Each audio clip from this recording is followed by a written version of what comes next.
ബാബറി മസ്ജിദ് പൊളിച്ച് അവിടെ അയോധ്യ ക്ഷേത്രം പണിയും എന്ന ബി.ജെ.പിയുടെ ആഹ്വാനം മുതൽ അല്ലെങ്കിൽ ആ ക്ഷേത്ര നിർമ്മാണം ആരംഭിച്ച സമയം മുതൽ തന്നെ ഇന്ത്യയിലെ വിവിധ ഇടങ്ങളിൽ ഇന്ത്യ ഒട്ടാകെ വലിയ തരത്തിലുള്ള പ്രതിഷേധങ്ങളും പ്രക്ഷോഭങ്ങളും ഒക്കെ ആരംഭിച്ചിരുന്നു.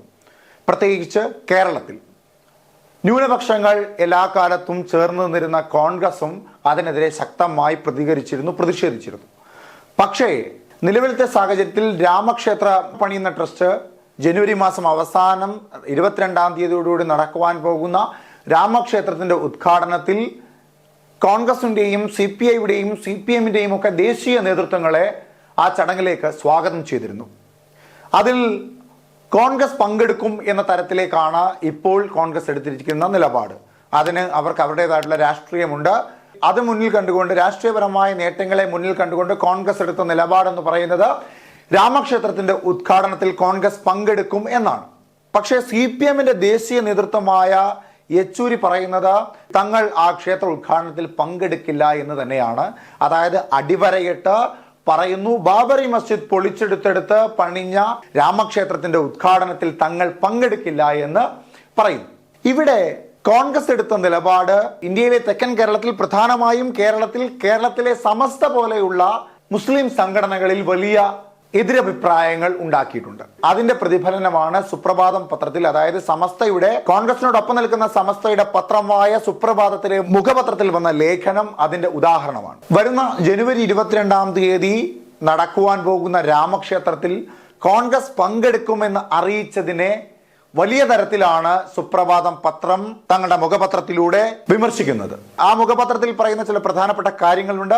അത് നമുക്ക് വിശദമായി പരിശോധിക്കാം. ജനുവരി 22-ാം തീയതി ഉദ്ഘാടനം നടക്കുവാൻ പോകുന്ന രാമക്ഷേത്രത്തിൽ കോൺഗ്രസ് പങ്കെടുക്കുന്നത് ശരിയല്ല എന്ന തരത്തിൽ വ്യക്തമായാണ് സമസ്തയുടെ പത്രമായ സുപ്രഭാതത്തിൽ, അവരുടെ മുഖപത്രത്തിൽ വ്യക്തമായി പ്രതികരിച്ചിരിക്കുന്നത്. അധികാര ഗർവിന്റെ പുറത്ത് BJP തങ്ങളുടെ ബാബറി മസ്ജിദ് പൊളിച്ച് അവിടെ രാമക്ഷേത്രം പണിഞ്ഞിരിക്കുന്നു.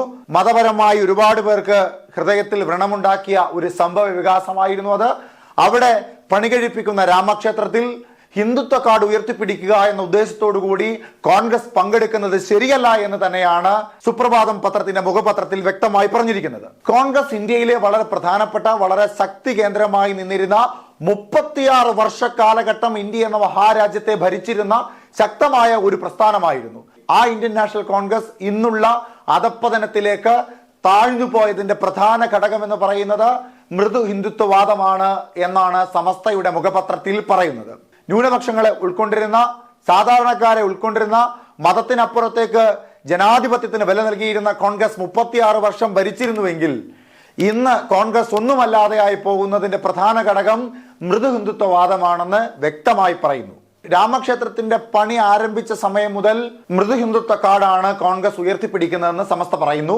അതിന് ചില ഉദാഹരണങ്ങളും സുപ്രഭാതം തങ്ങളുടെ മുഖപത്രത്തിൽ വ്യക്തമായി പറയുന്നുണ്ട്. അതിലൊന്നാണ് മധ്യപ്രദേശിന്റെ മുൻ മുഖ്യമന്ത്രിയായിരുന്ന കമൽനാഥ് രാമക്ഷേത്രത്തിന് വേണ്ടി 11 വെള്ളി ഇഷ്ടിക സമ്മാനിച്ചു എന്ന് പറയുന്നത്. അതുകൂടാതെ അധികാരത്തിൽ തിരിച്ചു വരുവാൻ വേണ്ടി കടുത്ത ഹിന്ദുത്വവാദം മുൻപോട്ട് വെക്കുന്ന സ്വാമിമാരെ വിളിച്ചു വരുത്തുകയും ഒപ്പം ഹനുമാൻ ക്ഷേത്രം വരെ പണിഞ്ഞു കൊടുക്കുമെന്ന തരത്തിലേക്ക് പല വാദങ്ങളും ഉയർത്തിയാണ് കർണാടക പോലെയുള്ള സംസ്ഥാനങ്ങളിൽ പോലും കോൺഗ്രസ് വിജയിച്ചത്.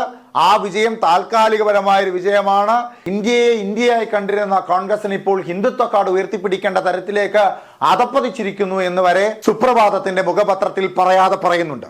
ശക്തമായ വിമർശനമാണ് മുഖപത്രത്തിൽ സമസ്ത അല്ലെങ്കിൽ സുപ്രഭാതം ഉയർത്തുന്നത്. അതിലെ ചില വാക്കുകൾ അത് വ്യക്തമാക്കുന്നുണ്ട്. ചരിത്ര പുസ്തകത്താളിനുള്ളിലെ ഒരു ചവറ് മാത്രമായി കോൺഗ്രസ് മാറും എന്ന വരികളിൽ വ്യക്തമായും കോൺഗ്രസിനോടുള്ള പ്രതിഷേധം സുപ്രഭാതം അല്ലെങ്കിൽ സമസ്ത കാട്ടുന്നുണ്ട്. ആ പ്രതിഷേധം വളരെ കൃത്യമാണ്. ആ പ്രതിഷേധം വളരെ ദൃഢമാണ്.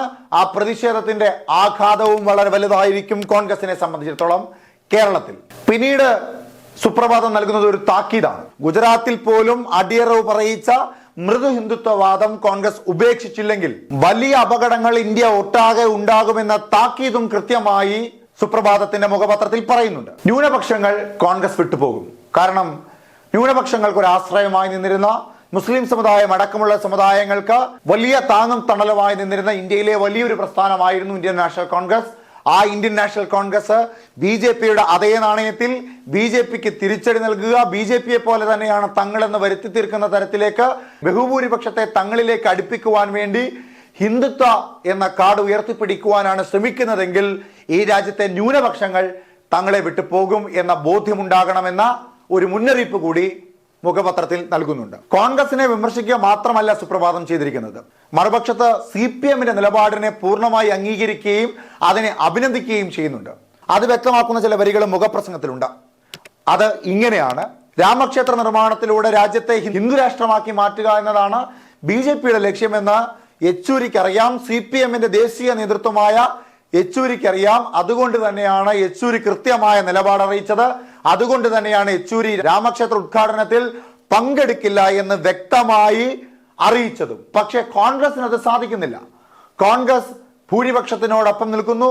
കോൺഗ്രസ് ഹിന്ദുത്വവൽക്കരിക്കുവാൻ വേണ്ടി BJP-ക്ക് കുടപിടിക്കുന്നു എന്ന തരത്തിലേക്ക് കൃത്യമായ വിമർശനമാണ് സമസ്ത ഉയർത്തുന്നത്. മുഹമ്മദ് ജിഫ്ര മുത്തുക്കോയ് തങ്ങളുടെ നേതൃത്വത്തിലുള്ള സമസ്ത നിലവിൽ നിൽക്കുന്നത് കോൺഗ്രസ് അനുകൂലമായാണ് എന്ന ഒരു പ്രധാനപ്പെട്ട ഘടകവും ഇവിടെ പ്രസക്തമാണ്. അത്തരത്തിലൊരു സംഘടനയാണ് കോൺഗ്രസിനെതിരായി ശക്തമായി തങ്ങളുടെ പത്രത്തിലൂടെ തിരിച്ചടിച്ചിരിക്കുന്നത്. അത് രാഷ്ട്രീയ കേരളത്തിൽ ഉണ്ടാക്കാൻ പോകുന്ന പ്രത്യാഘാതങ്ങളെ പറ്റിയിട്ടൊക്കെ കണ്ടറിയേണ്ടത് തന്നെയാണ്. ഏറ്റവും ഒടുവിൽ വിമർശനാത്മകപരമായ ഒരു ഉപമയോടുകൂടിയാണ് മുഖപത്രം അവസാനിപ്പിക്കുന്നത്. അവർ പറയുന്നത് എങ്ങനെയാണ്: കോൺഗ്രസ് ഒരു കാരണവശാലും ഒരൊട്ടകപ്പക്ഷിയെ പോലെ മണ്ണിലടിയിലേക്ക് തലപൂഴ്ത്തിയിരിക്കരുത്.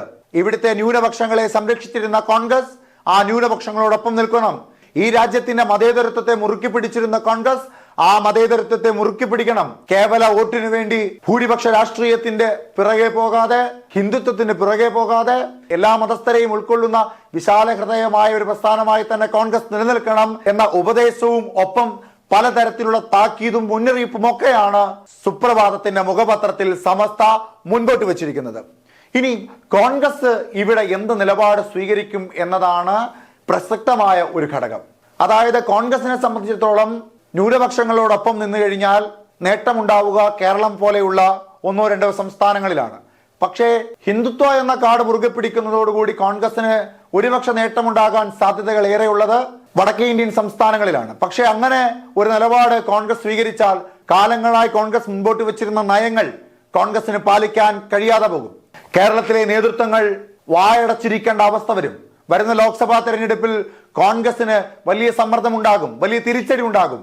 ദേശീയ തലത്തിൽ ഒരുപക്ഷെ കോൺഗ്രസിന് നേട്ടമുണ്ടാക്കുന്ന ഒരു നിലപാടാണെങ്കിൽ പോലും കേരള ഘടകത്തെയൊക്കെ സംബന്ധിച്ചിടത്തോളം അത് വലിയൊരു തിരിച്ചടി ആയിരിക്കുമെന്ന് നിസ്സംശയം പറയാൻ സാധിക്കും. ഇവിടെ കോൺഗ്രസ് എടുക്കാൻ പോകുന്ന നിലപാട് അല്ലെങ്കിൽ തന്ത്രപരമായ നീക്കങ്ങൾ എന്താണെന്നുള്ളത് ഇന്ത്യൻ രാഷ്ട്രീയം ഉറ്റുനോക്കിയിരിക്കുന്ന ഒന്ന് തന്നെയാണ്.